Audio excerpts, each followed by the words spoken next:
2000 సంవత్సరంలో భక్త సింగ్ గారు చనిపోయారు. ఆయనను తీసుకుని వెళ్తున్నారు.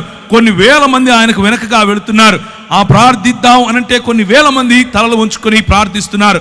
ఆ దృశ్యం నేను పైనుంచి చూశాను. దేవా, ఒక వ్యక్తి ఉత్తర భారతదేశం నుంచి నా ప్రజలను ప్రేమించి తెలుగు వారి మధ్యకు వచ్చి మరి పరిచర్య చేస్తే నేనెందుకు వెళ్ళకూడదు అన్నటువంటి ఆ ఛాలెంజ్ నేను తీసుకున్నాను. ప్రార్థన చేస్తున్న సమయంలో విపరీతమైనటువంటి ఒక కాంతి, విపరీతమైనటువంటి ఆ కాంతిని నన్ను ఆవరించటం, నేను తెలియని భాషలలో మాట్లాడటం, యేసుక్రీస్తు ప్రభువు యొక్క ఆవరణ, యేసుక్రీస్తు ప్రభువు యొక్క సన్నిధి, పరిశుద్ధాత్ముని యొక్క కృమరింపు నా జీవితంలో నేను గమనించాను. పరిశుద్ధాత్ముడు నన్ను తాకినప్పుడు, పరిశుద్ధాత్ముడు నా పైన బలంగా వీచినప్పుడు నేను తట్టుకోలేకపోయాను. నా హృదయం పులకించిపోయింది, నా శరీరం పులకించిపోయింది. నేను కళ్ళు మూసుకుని ఉన్నాను. నేను ఒక గొప్ప దర్శనం చూస్తున్నాను. ఇదిగో తెల్లని బట్టలు వేసుకున్నటువంటి చాలా మంది నెత్తిన టోపీ పెట్టుకొని పరిగెట్టుకుంటూ వస్తున్నారు. ప్రభు అయిన యేసుక్రీస్తు తన చేతులు బారుగా చాల్చి ఇక్కడ నిలబడుకుని ఉంటే ఆయన కౌగిలిలోనికి ఎంతో కొన్ని వేల మంది పరిగెట్టుకుంటూ వస్తున్నారు. ఆమోసు గ్రంథం ద్వారా ప్రభువు నాతో మాట్లాడాడు. ఆమోసు గ్రంథం ద్వారా ప్రభువు నాతో మాట్లాడి ఆయన నాకు వినిపించే విధంగా పరిశుద్ధాత్ముని యొక్క నడిపింపు. ఆయన అన్నాడు, నీవు ఇందోర్ అనే పట్టణానికి వెళ్ళాలి, నువ్వు చండీగఢ్ అనే పట్టణానికి వెళ్ళాలి, నువ్వు ఉదయ్పూర్ అనేటటువంటి పట్టణానికి వెళ్ళాలి. మరి దైవజనులు ఇప్పుడు నిలబడుకుని మాట్లాడుతూ, ఏమయ్యా, ఉత్తర భారతదేశంలో చాలా మంది అవసరం వెళ్ళరా అని అంటున్నాడు. అదే సంఘటన నాకు జరిగింది. 2000 సంవత్సరంలో భక్త సింగ్ గారు చనిపోయారు. ఆయనను తీసుకుని వెళ్తున్నారు. కొన్ని వేల మంది ఆయనకు వెనకగా వెళుతున్నారు. ఆ ప్రార్థిద్దాం అనంటే కొన్ని వేల మంది తలలు ఉంచుకొని ప్రార్థిస్తున్నారు. ఆ దృశ్యం నేను పైనుంచి చూశాను. దేవా, ఒక వ్యక్తి ఉత్తర భారతదేశం నుంచి నా ప్రజలను ప్రేమించి తెలుగు వారి మధ్యకు వచ్చి మరి పరిచర్య చేస్తే నేనెందుకు వెళ్ళకూడదు అన్నటువంటి ఆ ఛాలెంజ్ నేను తీసుకున్నాను. నేను వెళ్ళాను, మధ్యప్రదేశ్ అనే ప్రాంతంలోకి వెళ్ళాను. పరిశుద్ధాత్ముడు నన్ను నడిపిస్తున్నాడు. ఒకానొక రోజు రాత్రి రెండు చొక్కాలు 2 ప్యాంట్లు పెట్టుకుని బయలుదేరాను. నాకు భాష రాదు, ఒక్కరు తెలియదు, ఆ ప్రాంతం తెలియదు, ఎక్కడుండాలో తెలియదు, ఏం చేయాలో తెలియదు. దేవుడు చెప్పాడు, నేను వెళ్ళాలి. పరిశుద్ధాత్ముని యొక్క ప్రిపరేషన్, పరిశుద్ధాత్ముడు నీలో నిన్ను నింపినప్పుడు కేవలము నూనె బుడ్డీలు అమ్ముకునే పాస్టర్గా మారవు. నువ్వు గుర్తుంచుకోండి ఈ విషయం. పరిశుద్ధాత్ముడు నిన్ను తాకినప్పుడు నువ్వు ఛాలెంజెస్ తీసుకుంటావు. ఇంతవరకు సహోదరుడు ఆజాద్ చెప్పినట్లుగా తన దేవుని ఎరిగిన వారు బలము కలిగి గొప్ప కార్యాలు చేస్తారు, గొప్ప కార్యాలు చేస్తారు. నీ సంఘం పక్కన ఇంకొకడు సంఘం పెట్టే కార్యాలు కావు, గొప్ప కార్యాలు చేస్తారు. ప్రభువు లేని చోట ప్రభువును ప్రకటించడానికి ముందుకొస్తారు. అది చీకటి, భయంకరమైనటువంటి చలి. ఉత్తర భారతదేశంలో మనం ఇక్కడ ఏదైతే ఊపుకుంటున్నామో ఈ సమయంలో అక్కడ చల్లగా ఉంటుంది. అంటే ఇప్పుడు వేడిగానే ఉంటుందిలేండి. నేను వెళ్ళింది డిసెంబర్, జనవరి, ఫిబ్రవరిలో భయంకరమైన చలి. ఆగస్టు నెలల్లో కూడా భయంకరమైనటువంటి వాతావరణం, వర్షం పడిన తర్వాత చలిగా ఉంటుంది. నేను వెళ్ళాను, నాకు తెలియదు అంత చలి ఉంటుందని. మామూలు చొక్కాలు వేసుకుని మామూలుగా వెళ్ళిపోయాను. నేను అక్కడికి వెళ్తే గడగడ వణికిపోతున్నాను. కిందికి దిగాను. రైల్వే స్టేషన్లో ప్లాట్ఫామ్ మీద 3 రాత్రులు గడిపాను. 3 రాత్రులు ప్రార్థన, ఉదయాన్నే లేయటం, వాక్య పరిచర్యకి వెళ్తాం, ప్రార్థన, ఉదయాన్నే లేయటం. ప్రభు నాకు చెప్తున్నాడు, ఫలానా టెంపో ఎక్కు, ఫలానా చోట దిగు, ఫలానా ఇంటికెళ్ళు, ఫలానా వాడితో మాట్లాడు. ఆయన చెప్పింది చెప్పినట్లుగా మరి ముందుకెళ్ళటానికి దేవుని పరిశుద్ధాత్మ యొక్క శక్తి, పరిశుద్ధాత్ముడు మనల్ని నింపినప్పుడు, పరిశుద్ధాత్ముడు మనలో ఛాలెంజ్, సవాలు విసిరినప్పుడు మనం తీసుకోగలగాలి. 2 చొక్కాలు 2 ప్యాంట్లతో వెళ్ళానని చెప్పాను. చేపులో నా దగ్గర 500-700 డబ్బులు ఉన్నాయి. ఆ రోజుల్లో 500 అంటే మహా అయితే కూడా ఒక 10 రోజులు మనం ఉండొచ్చు. ఈ రోజుల్లో 500 అంటే 1/2 రోజే ఉంటాం. అది మీకు తెలిసిన విషయమే. అయితే నేను వెళ్ళాను. ఒకరోజు రాత్రి నా దగ్గర డబ్బులు కూడా అయిపోతున్నాయి. ప్రభువు రాత్రి నాకు ఒక దర్శనం చూపించాడు. ఒక ఇల్లు, దానిపైన జూలాగర్ అని రాసుంది. జూలాగర్ అంటే ఇంట్లో పిల్లలు పెట్టుకోవటానికి ఉండేటటువంటి ప్రదేశం. ఆ ఇల్లు నాకు కనిపించింది. లోపల ఒక రూమ్ చూపించాడు. ఒక చైరు, ఒక బల్ల, దాని మీద ఒక గ్లాసు, దాంట్లో అంటే చెంబు, దాంట్లో నీరు, ఒక కాట్ అంటే ఒక మంచం. ఆ మంచం మీద మంచి పరుపు, గళ్ళగళ్ళగా ఉండేటటువంటి ఒక బెడ్షీట్. ఇది నాకు కనిపించింది. రాత్రి ఆ దర్శనం చూశాను. ఉదయం పరిశుద్ధాత్ముడు నడిపిస్తున్నట్లుగా నడుస్తున్నాను. పరిశుద్ధాత్ముడు నాకు చెప్పినట్లుగా ఏ డైరెక్షన్లో, ఏ దిశగా నేను వెళ్ళాలో ఆ దిశగా వెళుతున్నాను. 2.5-3 కిలోమీటర్లు నడుస్తూ దేవుని పరిచర్య, వాక్యం. నాకు వచ్చి రాని హిందీ ఏం చేస్తాం, ఏదొస్తే అది మూగ సైగలు అనుకోండి. మాట్లాడుతూ ప్రజలకు చెప్పుకుంటూ వెళ్ళాను. ఒక చోట ప్రభు దిగమన్నాడు. దిగి చూస్తే ఎదురుగా అదే ఇల్లు కనిపిస్తోంది. దేవునికి స్తోత్రం కలుగును గాక. ఆ ఇంటికి వెళ్ళి తలుపు తట్టు అన్నాడు. నేను ఆ ఇంటికి వెళ్ళి తలుపు తట్టాను. అది జైన్లు ఉండేటటువంటి ఇండ్లు. అంటే ఆ ఇంట్లో వాళ్ళు జైన మతాన్ని వాళ్ళు అనుసరిస్తారు. ఆమె వచ్చి ఏం కావాలి అని అడిగింది, హిందీలో, తెలుగులో కాదు. నాకు ఏం లేదండి, రూమ్ కావాలి అని అడిగాను. అవునా అని పైనుంచి కిందికి చూసి, పైన ఒక రూమ్ ఉంది చూసుకోపో అంది. పైకి వెళ్ళాను. పైకి వెళ్ళంగానే అదే మంచం, అదే గళ్ళగళ్ళగా ఉండే బెడ్షీటు, అదే చైరు, అదే టేబుల్, అదే చెంబు నీళ్లు నింపబడినాయి. కిందికి వచ్చాను. అమ్మ నాకు సరిపోతుంది, నేను తీసుకుంటాను అన్నాను. డబ్బులు ఇవ్వండి. నా దగ్గర డబ్బులు లేవు అన్నాను. ఏం చేస్తారు మీరైతే? రే ఓరా బయటికి అంటారు. ఆమె అన్నది ఎప్పుడు ఇస్తావు అంది. ఒక 10-15 రోజుల్లో ఇచ్చేస్తానమ్మా అన్నాను. మీరు ఒప్పుకుంటారా? ఏ ఊరు నిధి అంది. హైదరాబాద్ నుంచి వచ్చానమ్మా అన్నాను. డబ్బులు ఉన్నాయా జేబులో తినడానికి అంది. లేవమ్మా అన్నాను. ఎదురుగా ఒక మెస్ ఉంది, దాంట్లోకి వెళ్ళి భోజనం చేయి, నా పేరు చెప్పు అంది.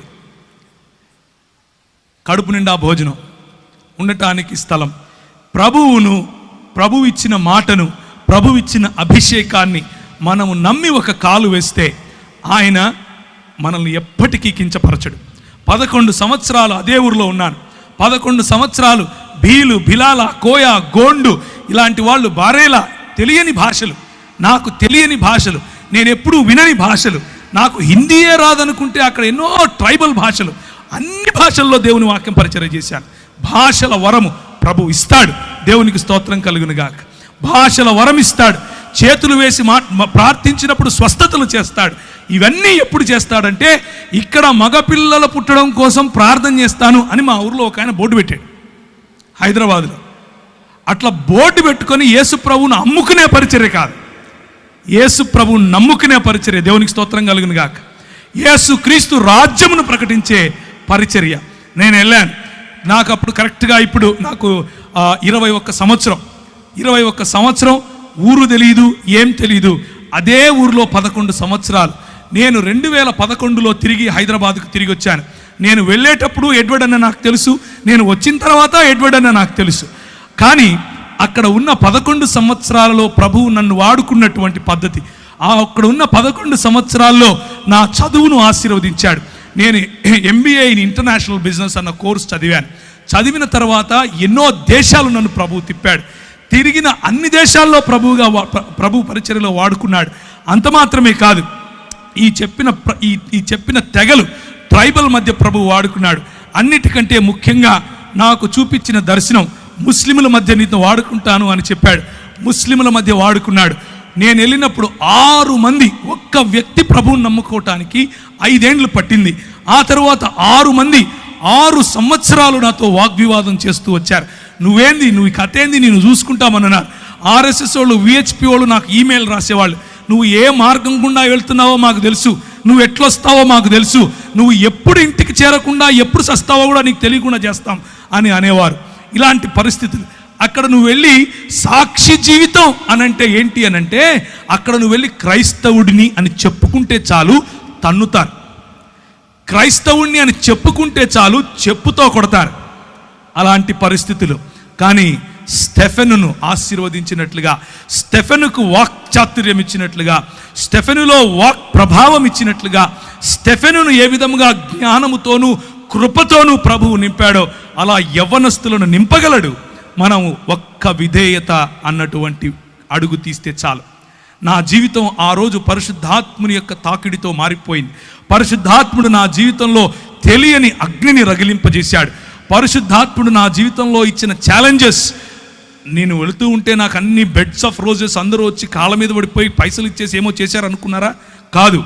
అడుగడుగు నా ఛాలెంజెస్, అడుగడుగు నా బలహీనతలు, అడుగడుగు నా తెలియనటువంటి నేను ఎలా చేయాలి ఇప్పుడు అన్నటువంటి పరిస్థితి.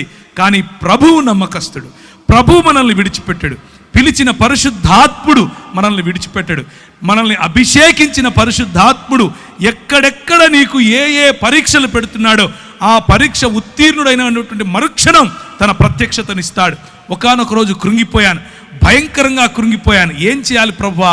ఎలా నాకు డ్రై లైఫ్, మొత్తం ఎడారి అనుభవం, ఏమీ లేదు, ఖాళీ అయిపోయాను, నేను ఏం చేయాలి ఇప్పుడు అంటూ మోటార్ సైకిల్ నడుపుకుంటూ వస్తున్నాను. ఒక పెద్ద హోర్డింగ్ రాసి ఉంది, అడ్వర్టైజ్మెంట్. అందులో అంటే ఒక న్యూస్ పేపర్ వాళ్ళ అడ్వర్టైజ్మెంట్ అనమాట. అందులో ఉంది ఎక్స్పాండ్ యువర్ హరైజన్స్ అని ఇంగ్లీష్లో రాశారు. అంటే నీ సరిహద్దులు విశాలపరచుము అన్నటువంటి మాట. ఇది ఎక్కడో విన్నానే అని అనుకున్నాను. న్యూస్ పేపర్ వాడు బైబిల్ చెప్తున్నాడు ఏంటి, అది కూడా మధ్యప్రదేశ్లో, అది కూడా క్రైస్తవులం అంటే ఓ భయంకరమైనటువంటి వివక్ష. అలాంటి చోట ఇంత పెద్ద హోర్డింగ్ ఎవరు పెట్టారు? ఇంటికెళ్ళి ఎక్కడుంది ఆ వాక్యం అని చూశాను. ఎబ్బేజు చేసిన ప్రార్థనను ప్రభువు చూపించాడు. నా సరిహద్దులను విశాలపరచుము అని ఆయన చేసినటువంటి ప్రార్థన నాలో ఒక అగ్నిని తిరిగి ప్రభు ఇవ్వటానికి ఆ వాక్యం సహాయపడింది. నేను ఎందుకు ఈ మాటలు చెప్తున్నాను అనంటే, పరిశుద్ధాత్ముడు రియల్, పరిశుద్ధాత్ముడు నిజమైనటువంటి దేవుడు. పరిశుద్ధాత్ముడు మనతో మాట్లాడగలడు, పరిశుద్ధాత్ముడు మనల్ని తాకగలడు, పరిశుద్ధాత్ముడు మనకు శక్తినివ్వగలడు. కొంతమంది పరిశుద్ధాత్ముని పేరట చేసే గారడీల కోసం మీరు ఆయనను నిజమైన దేవుణ్ణి మర్చిపోకండి. కొంతమంది చేసే గారడీల కారణంగా పరిశుద్ధాత్ముని వెక్కిరింపులకు పాలవుతున్నాడు. కానీ నిజానికి ఆయన నీతిని న్యాయమును జరిగించు దేవుని రాజ్య స్థాపనకు నిన్ను వాడుకోగలడు. ఒకానొక రోజు 2003 నుంచి 2005 ప్రాంతాల్లో రాజస్థాన్ మరియు మధ్యప్రదేశ్ బార్డర్స్లో కొన్ని ఊర్లు ఉన్నాయి, నీమచ్, మందసోర్ అనే ఊర్లు. ఆ ఊర్లలోకి మమ్మల్ని ప్రభువు నడిపించాడు. అక్కడ ఉన్నటువంటి అతి ప్రాముఖ్యమైన సమస్య ఏమిటి అని అంటే, ప్రజలు వాళ్ళ ఇంట్లో ఆడపిల్ల పుడితే చాలా సంతోషిస్తారు, గంతులు వేస్తారు, నాట్యాలు చేస్తారు. ఎందుకబ్బా అని అనుకుంటే, దేవి పుట్టింది, మా ఇంట్లో దేవి పుట్టింది అని అంటారు. ఏంటి ఇంతకు దేవి పుట్టింది అంటున్నారు? ఇంతకు మంచి సంస్కృతి ఎక్కడి నుంచి వచ్చింది వీళ్ళకి మన దేశంలో అని అనుకున్నాం. కానీ నిజమేంట్రా అని చూస్తే, ఆ అమ్మాయి 12 ఏళ్ళు వచ్చిన తరువాత, మొట్టమొదటిసారి పుష్పవతి అయిన తరువాత, వాళ్ళ సొంత నాన్న వాళ్ళ సొంత అన్న పోయి వీళ్ళ మధ్యలో పింపులుగా పనిచేసి, అంటే బడవలుగా పనిచేసి ప్రజలను కస్టమర్లను పట్టుకొస్తారు ఈ అమ్మాయికి. ఇది ఆ సంస్కృతి, ఈ విష సంస్కృతి. ఏంటి ఈ విష సంస్కృతి అని అంటే, నువ్వు ఈ కులంలో పుట్టావు, నీ పనే నీ ఒళ్ళు అమ్ముకోవటం, 12 ఏళ్ళు దాటంగానే నీ ఒళ్ళు అమ్ముకొని తీరాలి అని చెప్పి నేర్పించినటువంటి సంస్కృతి. ఆ సంస్కృతిలో మేము అక్కడ ఉన్నటువంటి గవర్నమెంట్ అధికారుల దగ్గరికి వెళ్ళాం కొంతమందిని కలిసి. అయ్యా, మరి ఇలాంటి బాచడా మరియు బేడియా అనే సమాజాలు ఉన్నాయి, వారి మధ్య వెలుగు లేదు, వారి మధ్య విద్య లేదు, వారి మధ్య పడుపు వృత్తి ఉంది, తెలియనటువంటి రోగాలు, సెక్షువలీ ట్రాన్స్మిటింగ్ డిసీజెస్ ఎన్నో వస్తున్నాయి, ఎలా చేయాలయ్యా అని అంటే ఆయన అంటాడు, అది వారి కర్మ. ఏంటది? కర్మ. నీకెందుకయ్యా? ఏ దేశం నుంచి వచ్చావు నువ్వు? ఏ రాష్ట్రం నుంచి వచ్చావు నువ్వు? వాళ్ళకు నిధులు మేమెందుకు ఇవ్వాలి? అది వాళ్ళ వృత్తయ్యా, వాళ్ళు సంపాదించి ట్యాక్సులు కడతారు మాకు అంటాడు. ప్రభువా, ఏం చేయాలి? పరిశుద్ధాత్ముని శక్తి, పరిశుద్ధాత్ముని బలం ప్రభుత్వాలతో కూడా మాట్లాడటానికి మనకు శక్తినిస్తుంది. ఆ 2003లో చూసినటువంటి ఆ సన్నివేశం మా మనసులో నిండిపోయింది. మేమందరం కలిసి ఒక ప్రణాళిక తీసుకొని వచ్చాం. ఈరోజు 2019కి వేలకు పైగా ఆ బాంచడా సమాజానికి చెందిన వారు, చదువుకున్న వారు ఉన్నారు. వేలకు పైగా పడుపు వృత్తిని వదిలేసిన వారు. వారి మధ్యలో స్కూళ్ళు స్థాపించాం, వారి మధ్యలో ఆలయాలు స్థాపించాం, వారికి పరిశుద్ధాత్మ దేవుణ్ణి పరిచయం చేశాం. పరిశుద్ధాత్మ దేవుడు కొంతమందికి అయితే వారిలో ఉన్న భయంకరమైన రోగాలు, నువ్వు సస్తావు, నువ్వు బ్రతకవు అని డాక్టర్లు చెప్తే చెయ్యి వేసి ప్రార్థన చేస్తే ప్రభు వారిని లేపాడు. స్త్రీలు, చిన్నపిల్లలు వెళ్ళి ప్రార్థన చేస్తే వారికి స్వస్థత. ఇలాంటివి ఎన్నో కార్యాలు పరిశుద్ధాత్మ దేవుడు బోర్డు పెట్టుకొని అమ్ముకోవాల్సిన అవసరత లేకుండా చేయగలిగినటువంటి గొప్ప దేవుడు పరిశుద్ధాత్మ దేవుడు. ఆయన 3 రకాలుగా ప్రభు అయిన యేసు క్రీస్తుకు మరి అపవాది చేసినటువంటి పరీక్షలో గెలవటానికి అధికారం, లేకపోతే గెలవటానికి సామర్థ్యాన్ని ఇచ్చాడు. మొట్టమొదటిది వాక్యపరమైనటువంటి ఆన్సర్ ఏమిటి అని అంటే, నీకున్న ఆధారం ఏంటి? నాకున్న ఆధారం భోజనం. నీకున్న ఆధారం ఏంటి? భౌతికపరమైనటువంటి ఆశీర్వాదం. భౌతికంగా నీకు రొట్టెలిస్తాను, భౌతికంగా నీకు ఇల్లిస్తాను, భౌతికంగా నీకు కావలసిన ప్రతి అక్కర తీరుస్తాను, నీ అక్కర్లన్నీ తీర్చడానికి నేను ఆధారంగా ఉంటాను, నువ్వు వస్తావా అని యేసుక్రీస్తు ప్రభువును శోధిస్తే, ప్రభువు పరిశుద్ధాత్ముని శక్తి, పరిశుద్ధాత్ముని తోడు కారణంగా ఆయన అంటాడు, నా ఆధారం దేవుడు మాత్రమే, నీ రొట్టెలతో నేను బ్రతకను, దేవుని నోట నుంచి వెలువడే ప్రతి వాక్యము చేత నేను బ్రతుకుతాను. దేవునికి స్తోత్రం కలుగును గాక. I will defeat you with the power of the Holy Spirit. I will defeat you with the power of the word of God. దేవుని యొక్క వాక్యపు శక్తి చేత, దేవుని యొక్క పరిశుద్ధాత్ముని శక్తి చేత నీ ఆధారాన్ని నేను తీసి పారేస్తాను, ఎందుకంటే నా ఆధారం దేవుడు అని చెప్పాడు. రెండవ పరీక్ష యేసు ప్రభువుకు పెట్టినది ఏమిటి అని అంటే ఆరాధన అన్నటువంటి పరీక్ష. ఆరాధన అన్నటువంటి పరీక్షను కూడా ప్రభు అయిన యేసు క్రీస్తు అనంటే అంకిత భావం ఎవరికి చూపిస్తావు నువ్వు? నాకు మొక్కు చాలు అని అన్నాడు. ప్రభు అంటాడు, నా అంకిత భావం నా తండ్రి అయినటువంటి దేవునికి మాత్రమే నేను ఇస్తాను, నేను ఆయనకు మాత్రమే ఇస్తాను, నేను ఆయన మాత్రమే అనుసరిస్తాను. దేవుని వాక్యపు శక్తి, పరిశుద్ధాత్ముని యొక్క శక్తి అపవాదిని ఓడగొట్టింది. ఆయనకి ఇచ్చినటువంటి మూడవ పరీక్ష ఏమిటి అని అంటే అధికారం. నీకు నేను అధికారం ఇస్తాను, ఇదిగో చూడు సర్వ ప్రపంచము నా దగ్గరే ఉంది, ఈ ప్రపంచం పైన నేనే అధికారిని, నీకు ఈ అధికారం ఇచ్చేస్తాను, నువ్వు నా దగ్గరికి రా. నిన్న మనం చూసాం, మనం పోగొట్టుకున్న అధికారాన్ని తిరిగి సంపాదించటానికి మనము పాపం అనేటటువంటి ఊబిలో పడిపోయి ఉన్నాం కనుక మన యేసు క్రీస్తు యొక్క లేకపోతే దేవుని యొక్క స్వరూపమును, దేవుని యొక్క పోలికను కుంటుపడిందిగా మారిపోయింది గనుక, స్వభావ సిద్ధముగా మనం పాపులం అయిపోయాం గనుక, స్వభావ సిద్ధంగా మన అంకిత భావం సాతాను వైపుకు, సాతాను రాజ్యం వైపుకు ఉంది కనుక మనం ఆధారము వాడే అనుకుంటాం, మన ఆరాధన వాడికే ఇస్తాం, అలాగే మన అంకిత భావము వాడికే, అలాగే మన అధికారము కూడా వాడికే ఇచ్చేసాం. ప్రభు అంటాడు, అవసరం లేదు నువ్వు ఇచ్చే అధికారం నాకు, నువ్వు నీ దేవుడైనటువంటి యెహోవాను శోధింపటానికి నీకు ఎంత ధైర్యం అని అంటాడు. అధికారం నాది, నేను అధికారం తిరిగి తీసుకోవటానికే వచ్చాను, నేను నా రాజ్యమును స్థాపించటానికే వచ్చాను. నువ్వు అనుకుంటున్నావు ఈ రాజ్యములన్నీ నీవని, నువ్వు అనుకుంటున్నావు ఈ రాజ్యముల పైన నాకు అధికారం ఉందని, కానీ ఈ రాజ్యముల పైన నీకు ఎవరైతే అధికారం ఇచ్చారో నా పిల్లలు, నా అనుయాయులు, వారిని నేను సాక్షులుగా నిలబెట్టబోతున్నాను, వారికి నేను సంచకరువుగా పరిశుద్ధాత్మనిచ్చి వెళ్ళబోతున్నాను. నాకు తోడుగా ఉండి నిన్ను ఓడించటానికి అవసరమైనటువంటి పరిశుద్ధాత్ముడు నేను వారికి ఇచ్చిపోతాను. నీవు నీ దేవుడైనటువంటి యెహోవాను శోధించటానికి నీకు అర్హత లేదు అని కొట్టి పారేశాడు. ఇది దేవుని రాజ్య సువార్త.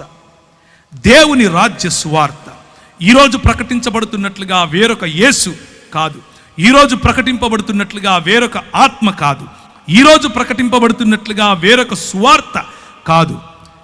మనము నమ్మేటటువంటి యేసు రాజైన యేసు, మనము నమ్మేటటువంటి యేసు రాజులకు రాజైన యేసు, మనము నమ్మేటటువంటి యేసు ప్రభువులకు ప్రభువైన యేసు, మనము నమ్మేటటువంటి యేసు దేవుళ్లకు దేవుడైనటువంటి దేవుడు. ఆయన రాజ్యమును స్థాపించటానికి వచ్చాడు, ఆయన స్థాపిస్తాడు. మనము నమ్మేటటువంటి, మనము అంగీకరించినటువంటి ఆత్మ, ఆయన వస్తే కింద పడిపోయి పూనకాలు వచ్చేది, ఆయన వస్తే గట్టిగా ఇకిలిగా నవ్వేది, ఆయన వచ్చాడని చెప్పి గట్టిగా కేరింతలు కొట్టి అవతలోని కొట్టేది, లేకపోతే ఒక ఆయన అంటాడు వామిటింగ్ ఆత్మ అంట, ఆయనకు పరిశుద్ధాత్ముడు వస్తే వామిటింగ్ వస్తుందంట. ఒక ఆయన అంటాడు పరిశుద్ధాత్మ వస్తే నేను అవతలోని తిడతానంటాడు, ఒక ఆయన పరిశుద్ధాత్మ వస్తే నేను సాతాను తిడతానంటాడు. ఎట్లా పడితే అట్లా. పరిశుద్ధాత్ముని శక్తి రాజ్య నిర్మాణానికి ఉపయోగపడుతుంది. పరిశుద్ధాత్ముని శక్తి నోరు తెరిచి మాట్లాడితే అవతలి వాడికి తర్కాన్ని నిర్వీర్యం చేస్తుంది. పరిశుద్ధాత్ముని శక్తి చేయుంచి ప్రార్థించకపోయినా చేతులు ఉంచితే చాలు స్వస్థత తీసుకొస్తుంది. పరిశుద్ధాత్ముని శక్తి యేసుక్రీస్తు యొక్క వర్చస్సును, యేసుక్రీస్తు యొక్క రాచరికాన్ని చాటుతుంది. పరిశుద్ధాత్ముని శక్తి ఈ లోకములో ఉన్నటువంటి, ఈ లోకనాథుడైనటువంటి అపవాది యొక్క క్రియలను లయపరుస్తుంది. పరిశుద్ధాత్ముని శక్తి మనకు స్వస్థతతో పాటు బుద్ధిని తీసుకొస్తుంది. పరిశుద్ధాత్ముని శక్తి గవర్నెన్స్ తీసుకొస్తుంది. పరిశుద్ధాత్ముని శక్తి అడ్మినిస్ట్రేషన్ నేర్పిస్తుంది. పరిశుద్ధాత్ముని శక్తి కేవలం చెక్క భజన నేర్పించదు. మనం ప్రకటిస్తున్నట్లుగా అప్పుడప్పుడు సంఘాల్లో టీవీలకెక్కి ప్రకటిస్తూ ఉంటారు ఈ రోజుల్లో. పరిశుద్ధాత్ముని శక్తిని అవహేళన పరచటం. మేము ప్రకటించినటువంటి వేరొక సువార్త ఏంటి?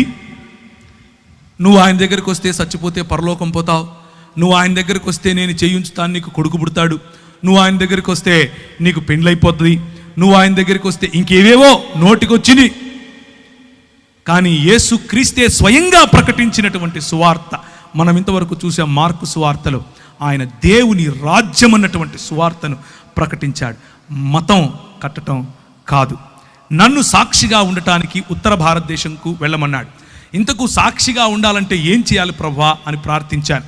ప్రభువా, సాక్షిగా ఉండటం అంటే ఏంటి? సాక్షిగా ఉండటం అంటే మైకులు ఎత్తుకొని మాట్లాడడం మాత్రమేనా? సాక్షిగా ఉండడం అంటే ప్రభువు నన్ను ఆశీర్వదించి కొడుకు పుట్టించాడని చెప్పటమేనా? సాక్షిగా ఉండటం అంటే ఇదిగో నేను చచ్చిపోతూ ఉండే నన్ను లేపాడని చెప్పటమేనా? సాక్షిగా ఉండటం అంటే ఏంటి ప్రభువా, నాకు అర్థం వచ్చేలా చెప్పు అని అన్నాడు. నాకు మత్తయి సువార్త 28వ అధ్యాయం ఆఖరి వచనాలు చదువుతారా? మత్తయి సువార్త 28వ అధ్యాయం. కనుక మీరు సర్వలోకమునకు వెళ్ళి 16 నుంచి సమస్త జనులను 18 నుంచి చదువుదామా? అయితే యేసు వారి యొద్దకు వచ్చి, పరలోకమందును భూమి మీదను నాకు సర్వాధికారము ఇవ్వబడి ఉన్నది కాబట్టి మీరు వెళ్ళి సమస్త జనులను శిష్యులనుగా చేయుడి. తండ్రి యొక్కయు కుమారుని యొక్కయు పరిశుద్ధాత్మ యొక్కయు నామములోనికి వారికి బాప్తిసమిచ్చుచు నేను మీకు ఏ ఏ సంగతులను ఆజ్ఞాపించి తినో వాటన్నిటినీ గైకొనవలనని వారికి బోధించుడి. ఇదిగో నేను యుగ సమాప్తి వరకు సదాకాలము మీతో కూడా ఉన్నాను. అధికారము నాది, పరలోకములో అధికారం నాది, భూలోకములో అధికారం నాది, నీ పైన అధికారం నాది, నీ హృదయంలో నేను ఇప్పుడు రాజును. నువ్వు వెళ్ళు. ఎలా వెళ్ళాలి? ప్రతినిధిగా వెళ్ళాలి. నువ్వు మాట్లాడింది నేను మాట్లాడినట్లుంటుంది. నువ్వు చేయి పెడితే నేను చేయి పెట్టినట్లుగా ఉంటుంది. నువ్వు పలికితే నేను పలికినట్లుగా ఉండాలి.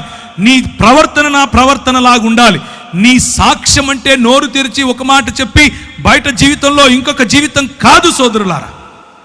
సాక్ష్యముగా జీవించటం, సాక్షిగా జీవించటం అనంటే ఆయన పరిచర్యను కేవలము మతపరమైనటువంటి 4 గోడల మధ్య మాత్రమే పెట్టటం కాదు ప్రియులారా. సాక్షి జీవితం అనంటే నీ వ్యాపారం ఆయనది. సాక్షి జీవితం అనంటే నీ రాజకీయం ఆయనది. సాక్షి జీవితం అనంటే నీ అడ్మినిస్ట్రేషన్ ఆయనది. సాక్షి జీవితం అంటే నీ కుటుంబం ఆయనది.